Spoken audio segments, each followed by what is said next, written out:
ವೀಕ್ಷಕರೇ, ಜಗತ್ತಿನಲ್ಲಿ ಯುದ್ಧದ ಕಾರ್ಮೋಡ ಆವರಿಸಿದೆ. ಭಾರತ ಸೈಲೆಂಟ್ ಆಗಿಯೇ ತನ್ನ ರಕ್ಷಣಾ ಕ್ಷೇತ್ರವನ್ನ ಇನ್ನಷ್ಟು ಸ್ಟ್ರಾಂಗ್ ಮಾಡಿಕೊಳ್ತಾ ಇದೆ.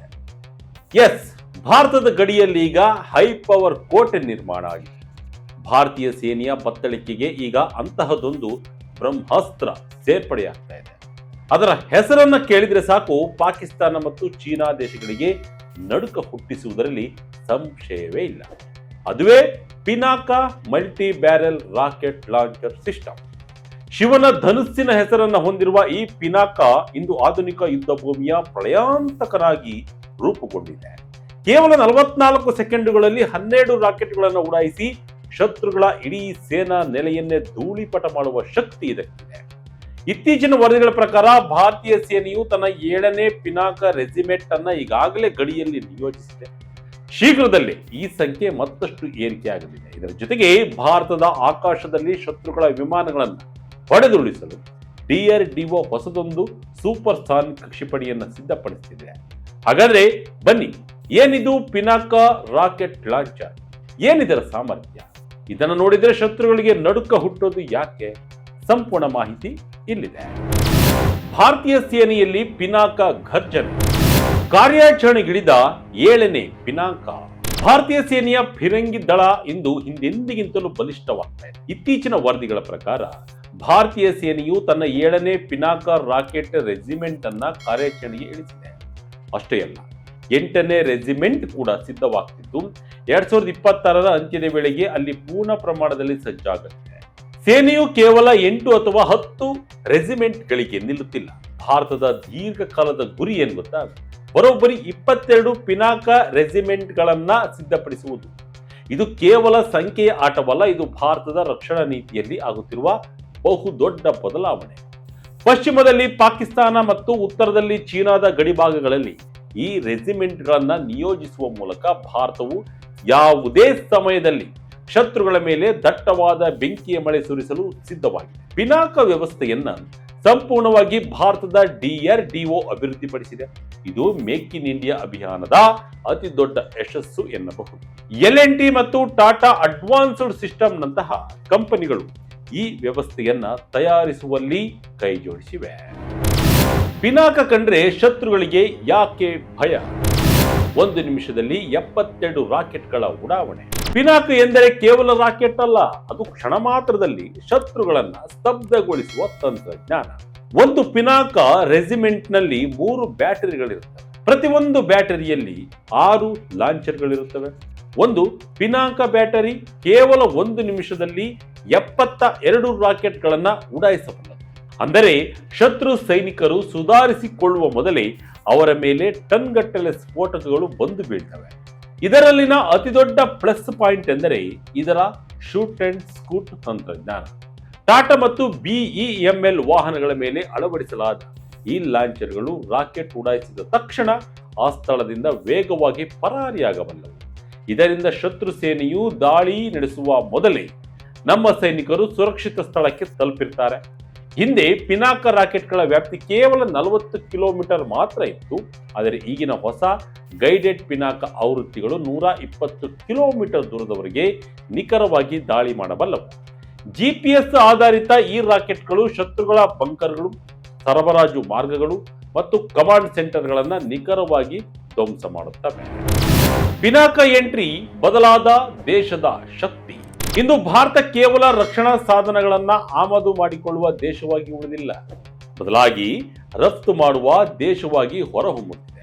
ಇದಕ್ಕೆ ಅತ್ಯುತ್ತಮ ಉದಾಹರಣೆ ಆರ್ಮೇನಿಯಾ ಅಜರ್ಬೈಜಾನ್ ವಿರುದ್ಧದ ಸಂಘರ್ಷದಲ್ಲಿ ಆರ್ಮೇನಿಯಾವು ಭಾರತದ ಪಿನಾಕ ಸಿಸ್ಟಮ್ ಅನ್ನ ಆಯ್ಕೆ ಮಾಡಿಕೊಂಡಿದೆ. ಪಿನಾಕದ ಗುಣಮಟ್ಟ ಮತ್ತು ಅದರ ಕಾರ್ಯಕ್ಷಮತೆಯನ್ನ ಕಂಡು ವಿಶ್ವದ ಹಲವು ದೇಶಗಳು ಈಗ ಭಾರತದ ಕಡೆಗೆ ನೋಡುತ್ತಿವೆ. ಇದು ಭಾರತದ ಆರ್ಥಿಕತೆಗೆ ಬಲ ನೀಡುವುದರ ಜೊತೆಗೆ ಜಾಗತಿಕ ಭೂಪಟದಲ್ಲಿ ಭಾರತದ ರಕ್ಷಣಾ ತಂತ್ರಜ್ಞಾನದ ಪ್ರಾಬಲ್ಯವನ್ನ ಸಾರ್ತಾ ಇದೆ. ಆಕಾಶದಲ್ಲೂ ಭಾರತೀಯ ಸೇನೆ ಕೈಚಳಕ. ಬರ್ತಿದೆ ಸೂಪರ್ ಸಾನಿಕ್ ಕ್ರೂಸ್ ಮಿಸೈಲ್.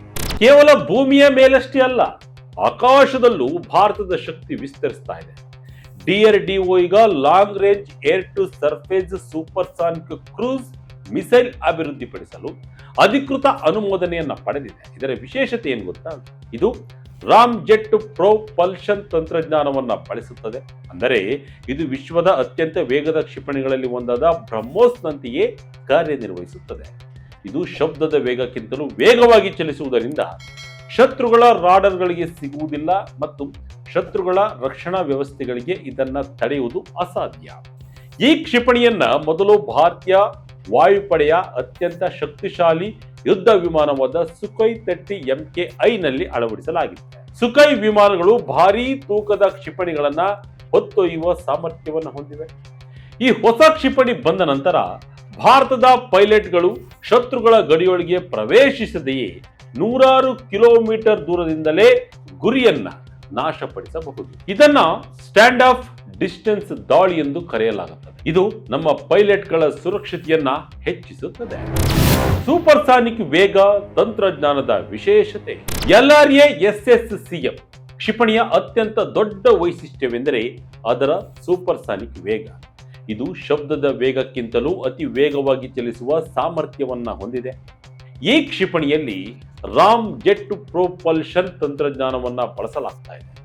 ಈಗಾಗಲೇ ಬ್ರಹ್ಮೋಸ್ ಕ್ಷಿಪಣಿಯಲ್ಲಿ ಈ ತಂತ್ರಜ್ಞಾನವು ಯಶಸ್ವಿಯಾಗಿ ಬಳಕೆಯಾಗ್ತಾ ಇದೆ. ಸಾಮಾನ್ಯವಾಗಿ ಸಬ್ಸಾನಿಕ್ ಕ್ಷಿಪಣಿಗಳು ಹಾರಾಟದ ಸಮಯದಲ್ಲಿ ನಿಧಾನವಾಗಿರುತ್ತವೆ. ಇದರಿಂದ ಶತ್ರುಗಳ ರೇಡರ್ಗಳಿಗೆ ಅವುಗಳನ್ನು ಪತ್ತೆ ಹಚ್ಚಲು ಮತ್ತು ಹೊಡೆದುರುಳಿಸಲು ಸಮಯ ಸಿಗುತ್ತದೆ. ಆದರೆ LRA-SSCM ಕ್ಷಿಪಣಿಯು ತನ್ನ ಇಡೀ ಹಾರಾಟದ ಉದ್ದಕ್ಕೂ ಅತಿ ವೇಗವನ್ನು ಕಾಯ್ದುಕೊಳ್ಳುವುದರಿಂದ ಶತ್ರು ರಾಷ್ಟ್ರಗಳ ವಾಯು ರಕ್ಷಣಾ ವ್ಯವಸ್ಥೆಗಳಿಗೆ ಪ್ರತಿಕ್ರಿಯಿಸಲು ಸಮಯವೇ ಸಿಗುವುದಿಲ್ಲ. ಇದು ಕ್ಷಿಪಣಿಯ ಕಾರ್ಯಕ್ಷಮತೆಯನ್ನ ಮತ್ತು ಗುರಿ ತಲುಪುವ ಸಾಧ್ಯತೆಯನ್ನ ಹೆಚ್ಚಿಸುತ್ತದೆ. ಪ್ರಸ್ತುತ ಭಾರತೀಯ ವಾಯುಪಡೆಯ ಬಳಿ ಇರುವ ಗಾಳಿಯಿಂದ ಉಡಾಯಿಸುವ ಕ್ಷಿಪಣಿಗಳಿಗಿಂತ ಇದು ಹೆಚ್ಚಿನ ವ್ಯಾಪ್ತಿಯನ್ನ ಹೊಂದಿರಲಿದೆ. LRA-SSCM ಯೋಜನೆಯು ಕೇವಲ ಒಂದು ಕ್ಷಿಪಣಿಯ ತಯಾರಿಕೆಯಲ್ಲ, ಬದಲಿಗೆ ಇದು ಭಾರತದ ರಕ್ಷಣಾ ತಂತ್ರಜ್ಞಾನದ ಸ್ವಾವಲಂಬನೆಯ ಸಂಕೇತವಾಗಿದೆ. ಸಮುದ್ರದಲ್ಲಿ ಚೀನಾದ ನೌಕಾಪಡೆಯ ಸವಾಲುಗಳಿರಲಿ ಅಥವಾ ಗಡಿಭಾಗದಲ್ಲಿನ ಉದ್ವಿಗ್ನ ಪರಿಸ್ಥಿತಿ ಇರಲಿ, ಈ ಕ್ಷಿಪಣಿಯು ಭಾರತದ ಯುದ್ಧ ತಂತ್ರದ ಮೇಲುಗೈ ನೀಡಲಿದೆ. ಮುಂಬರುವ ದಿನಗಳಲ್ಲಿ ಈ ಕ್ಷಿಪಣಿಯ ಪರೀಕ್ಷೆಗಳು ಯಶಸ್ವಿಯಾಗಿ ಪೂರ್ಣಗೊಂಡರೆ ದಕ್ಷಿಣ ಏಷ್ಯಾದಲ್ಲಿ ಭಾರತದ ವಾಯುಪಡೆ ಅತ್ಯಂತ ಶಕ್ತಿಶಾಲಿ ಪಡೆಯಾಗಿ ಹೊರಹೊಮ್ಮುವುದರಲ್ಲಿ ಸಂಶಯವಿಲ್ಲ. ಭಾರತಕ್ಕೆ ಯಾಕೆ ಮುಖ್ಯ ಪಿನಾಕ? ಈ ಎಲ್ಲ ಬೆಳವಣಿಗೆಗಳನ್ನ ನಾವು ವಿಶ್ಲೇಷಿಸಿದರೆ ಒಂದು ವಿಷಯ ಸ್ಪಷ್ಟವಾಗುತ್ತೆ. ಭಾರತವು ಈಗ ರಕ್ಷಣಾತ್ಮಕ ಹಂತದಿಂದ ಆಕ್ರಮಣಕಾರಿ ರಕ್ಷಣಾತ್ಮಕ ಹಂತಕ್ಕೆ ತಲುಪಿದೆ. ಚೀನಾದ LAC ಮತ್ತು ಪಾಕಿಸ್ತಾನದ LOC ಎರಡೂ ಕಡೆ ಏಕಕಾಲದಲ್ಲಿ ಬೆದರಿಕೆ ಇರುವಾಗ ಭಾರತಕ್ಕೆ ಇಂಥ ಹೈ ಇಂಪ್ಯಾಕ್ಟ್ ಅಸ್ತ್ರಗಳ ಅಗತ್ಯವಿದೆ. ಈ ಎರಡೂ ವ್ಯವಸ್ಥೆಗಳು ಸಂಪೂರ್ಣವಾಗಿ ಸ್ವದೇಶಿ. ಅಂದರೆ ಯುದ್ಧದ ಸಮಯದಲ್ಲಿ ನಾವು ವಿದೇಶಿ ದೇಶಗಳ ಮೇಲೆ ಅವಲಂಬಿತವಾಗಬೇಕಿಲ್ಲ. ನಮ್ಮ ಹತ್ತಿರ ಸಾಕಷ್ಟು ಬಿಡಿ ಭಾಗಗಳು ಮತ್ತು ಕ್ಷಿಪಣಿಗಳ ಸಂಗ್ರಹವಿರುತ್ತದೆ. ಪಿನಾಕ ಅತಿ ಕಡಿಮೆ ಸಮಯದಲ್ಲಿ ಶತ್ರುಗಳ ಮೇಲೆ ದಾಳಿ ಮಾಡಬಲ್ಲದು. ಇದು ಗಡಿ ನುಸುಳುವಿಕೆ ಅಥವಾ ಶತ್ರುಗಳ ಹಠಾತ್ ದಾಳಿಯನ್ನು ಹತ್ತಿಕ್ಕಲು ಸಹಕಾರಿ. ಸೂಪರ್ಸಾನಿಕ್ ಕ್ಷಿಪಣಿಗಳು ಮತ್ತು ದೀರ್ಘ ವ್ಯಾಪ್ತಿಯ ರಾಕೆಟ್ಗಳು ಶತ್ರುಗಳ ಮನಸ್ಸಿನಲ್ಲಿ ಭಯ ಹುಟ್ಟಿಸುತ್ತವೆ. ಇದು ಯುದ್ಧ ಸಂಭವಿಸಿದಂತೆ ತಡೆಯುವ ಡಿಟರೆನ್ಸ್ ಶಕ್ತಿಯಾಗಿ ಕೆಲಸವನ್ನ ಮಾಡುತ್ತದೆ.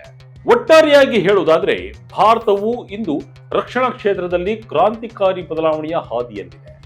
Pinaka multi barrel rocket launcher ಸಿಸ್ಟಮ್ನ ಅಬ್ಬರ ಮತ್ತು ಹೊಸ ತಲೆಮಾರಿನ ಸೂಪರ್ಸಾನಿಕ್ ಕ್ಷಿಪಣಿಗಳ ಆರ್ಭಟವು ಕೇವಲ ಯುದ್ಧದ ಸಿದ್ಧತೆಯಲ್ಲ, ಇದು ನವ ಭಾರತದ ಆತ್ಮನಿರ್ಭರತೆಯ ಹೆಮ್ಮೆಯ ಸಂಕೇತವಾಗಿದೆ. ಗಡಿಯಲ್ಲಿ ಶಾಂತಿಯನ್ನ ಸದಾ ಬಯಸುವ ಭಾರತ ಅಶಾಂತಿ ಹರಡುವ ಶತ್ರುಗಳಿಗೆ ತನ್ನ ಬತ್ತಳಿಕೆಯಲ್ಲಿರುವ ಆಧುನಿಕ ಅಸ್ತ್ರಗಳ ಮೂಲಕವೇ ದಿಟ್ಟ ಉತ್ತರ ನೀಡಲು ಸಜ್ಜಾಗಿದೆ. DRDOದ ತಾಂತ್ರಿಕ ನೈಪುಣ್ಯತೆ ಮತ್ತು ಭಾರತೀಯ ಸೇನೆಯ ಶೌರ್ಯದ ಸಮ್ಮಿಲನವು ದೇಶದ ಗಡಿಗಳನ್ನ ಇಂದು ಅಭೇದ್ಯ ಕೋಟೆಯನ್ನಾಗಿ ಮಾಡಿದೆ. ಒಂದು ಕಾಲದಲ್ಲಿ ರಕ್ಷಣಾ ಸಾಧನಗಳಿಗಾಗಿ ಬೇರೆ ದೇಶಗಳ ಮುಂದೆ ಕೈ ಚಾಚುತ್ತಿದ್ದ ಭಾರತ ಇಂದು ಜಗತ್ತಿಗೆ ಶಸ್ತ್ರಾಸ್ತ್ರಗಳನ್ನು ರಫ್ತು ಮಾಡುವ ಮಟ್ಟಕ್ಕೆ ಬೆಳೆದಿರುವುದು ಪ್ರತಿಯೊಬ್ಬ ಭಾರತೀಯನೂ ಹೆಮ್ಮೆ ಪಡುವ ವಿಷಯ. ಈ ಸೈಲೆಂಟ್ ಕ್ರಾಂತಿಯು ಭಾರತವನ್ನ ಕೇವಲ ಪ್ರಾದೇಶಿಕ ಶಕ್ತಿಯನ್ನಾಗಿ ಮಾತ್ರವಲ್ಲದೆ ಜಾಗತಿಕ ರಕ್ಷಣಾ ಭೂಪಟದಲ್ಲಿ ಅಧಿಪತಿಯನ್ನಾಗಿ ರೂಪಿಸುತ್ತಿದೆ. ಬಲಿಷ್ಠ ರಕ್ಷಣಾ ವ್ಯವಸ್ಥೆಯೇ ಸುಭದ್ರ ಭಾರತಕ್ಕೆ ಅಡಿಪಾಯ. ಸದಾ ಜಾಗೃತರಾಗಿರುವ ನಮ್ಮ ಸೇನೆ ಮತ್ತು ಪಿನಾಕದಂತಹ ಅತ್ಯಾಧುನಿಕ ತಂತ್ರಜ್ಞಾನದ ರಕ್ಷಣಾ ಕ್ಷೇತ್ರಕ್ಕೆ ಆನೆ ಬಲ ನೀಡಲಿದೆ. ಭಾರತದ ಈ ರಕ್ಷಣಾ ಪರ್ವ ಹೀಗೆಯೇ ಮುಂದುವರಿಯಲಿ. ಇದಾಗಿತ್ತು ಈ ಕ್ಷಣದ ಇಂಟ್ರೆಸ್ಟಿಂಗ್ ಸ್ಟೋರಿ. ಇದೇ ರೀತಿಯ ಸ್ಟೋರಿಗಾಗಿ Vijaya Karnataka website, YouTube page, Facebook page follow ಮಾಡ್ತಾ ಇರಿ. ಧನ್ಯವಾದಗಳು.